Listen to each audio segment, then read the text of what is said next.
اور یہ مسلمان ہو گئے۔ رسول اللہ صلی اللہ علیہ وسلم کی تبلیغ سے ان 3 سالوں میں 150 کے قریب مردوں اور عورتوں نے اسلام قبول کیا۔ نبوت کے چوتھے سال اللہ کے حکم سے نبی صلی اللہ علیہ وسلم نے اعلانیہ تبلیغ شروع کی۔ آپ نے اعلان فرمایا، لوگوں، بتوں کی پوجا چھوڑ دو، یہ کسی کو نفع پہنچا سکتے ہیں نہ نقصان۔ ایک اللہ کو مانو، اسی کی عبادت کرو اور کسی کو اس کا شریک نہ ٹھہراؤ۔ اس پر کافر بھڑک اٹھے اور مسلمانوں پر ظلم و ستم کی ابتدا ہوئی۔ اتنا ظلم ڈھایا گیا، اتنی اذیتیں دی گئیں کہ اس زمانے کو سختیوں کا زمانہ کہا گیا۔ سیدنا ابو بکر نے اس زمانے میں بہت زیادہ سختیاں برداشت کی۔ انہوں نے جس وقت اسلام قبول کیا ان کے پاس 40,000 درہم تھے۔ یہ رقم انہوں نے غریب مسلمانوں کو کافروں کے پنجے سے چھڑانے میں خرچ کر ڈالی۔ قریش کے ایک سردار نوفل نے آپ اور طلحہ کو رسی سے باندھ کر اتنا مارا کہ لہو لہان ہو گئے، لیکن اسلام نہ چھوڑا۔ نبی صلی اللہ علیہ وسلم جہاں بھی تبلیغ کے لیے جاتے، ابو بکر بھی ساتھ ہوتے اور لوگوں سے کہتے، یہ میرے ساتھ اللہ کے رسول ہیں، تمہارے لیے بہتر ہے کہ ان پر ایمان لاؤ۔ ابو بکر صدیق رضی اللہ عنہ نے کئی غلاموں اور لونڈیوں کو آزاد کرایا۔ ان کے نام یہ ہیں: بلال بن رباح، حمامہ، عامر، ام عبیس، ابو فکیہہ، تہبیہ اور ان کی بیٹی لبینہ اور زنیرہ رضی اللہ عنہم۔ ان سبھی پر بہت ظلم ہوتا تھا۔ ایک روز نبی صلی اللہ علیہ وسلم خانہ کعبہ میں نماز ادا کرنے کے لیے گئے۔ کفار نے آپ کو نماز ادا کرتے دیکھا تو جوش میں آ گئے اور نبی صلی اللہ علیہ وسلم کو گھیرے میں لے لیا۔ کسی نے سیدنا ابو بکر کو خبر دی۔ آپ بے قرار ہو گئے، دوڑ کر خانہ کعبہ پہنچے، غصے کے عالم میں بولے، کیا تم ایسے انسان کو مارے ڈالتے ہو جو یہ کہتا ہے کہ میرا رب ایک اللہ ہے اور وہ اللہ کی طرف سے صاف نشانیاں لے کر تمہارے پاس آیا ہے؟ اب کافروں نے آپ کو تو چھوڑ دیا اور ابو بکر پر حملہ کر دیا اور ان کو اتنا مارا کہ لہو لہان ہو گئے۔ مار کھاتے ہوئے ان کی زبان پر یہ الفاظ تھے: اے عزت والے، اے شان والے رب، تیری ذات بہت برکت والی ہے۔ انہیں اٹھا کر گھر لایا گیا، دودھ وغیرہ پینے کے لیے کہا گیا تو انکار کر دیا اور کہا اس وقت تک کچھ کھاؤں گا نہ پیوں گا جب تک نبی صلی اللہ علیہ وسلم کو دیکھ نہ لوں گا۔ پھر ایسا ہی ہوا۔ انہیں آپ صلی اللہ علیہ وسلم کی خدمت میں لے جایا گیا۔ ان کی حالت دیکھی تو آپ کی آنکھوں میں آنسو آ گئے۔ آپ نے فرط محبت سے ابو بکر کی پیشانی چومی، تب کہیں جا کر سیدنا ابو بکر نے کچھ کھایا پیا۔ ایک دن نبی صلی اللہ علیہ وسلم خانہ کعبہ میں نماز پڑھ رہے تھے۔ ایک بدترین کافر عقبہ بن ابی معیط نے آپ کی گردن میں چادر ڈال کر گلا گھونٹنا شروع کیا۔ اتنے میں سیدنا ابو بکر وہاں پہنچے، عقبہ کو دھکا دے کر پیچھے ہٹایا۔ اس پر عقبہ اور وہاں موجود دوسرے کافروں نے سیدنا ابو بکر کو مار مار کر لہو لہان کر دیا۔ معراج کا واقعہ پیش آیا تو ابو بکر نے فوراً نبی صلی اللہ علیہ وسلم کے بیان کی تصدیق کی۔ اسی موقع پر آپ کو صدیق کا لقب ملا۔ مکے کے کافروں نے جب دیکھا کہ مار پیٹ سے کام نہیں بن رہا تو انہوں نے نبی صلی اللہ علیہ وسلم کو قتل کرنے کا منصوبہ بنایا اور مشرکین نے آپ کے گھر کو چاروں طرف سے گھیر لیا۔ اللہ تعالیٰ نے آپ کو ان کے منصوبے سے خبردار کر دیا۔ آپ نے سیدنا ابو بکر سے پروگرام طے کیا اور رات کے وقت آپ گھر سے نکل پڑے۔ گھر سے نکل کر آپ غار ثور تک تشریف لائے۔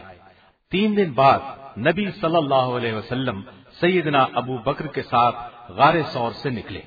ادھر کافر یہ اعلان کر چکے تھے کہ جو شخص محمد صلی اللہ علیہ وسلم اور ابو بکر کو پکڑ کر لائے گا یا قتل کرے گا اسے 200 اونٹ انعام میں دیے جائیں گے۔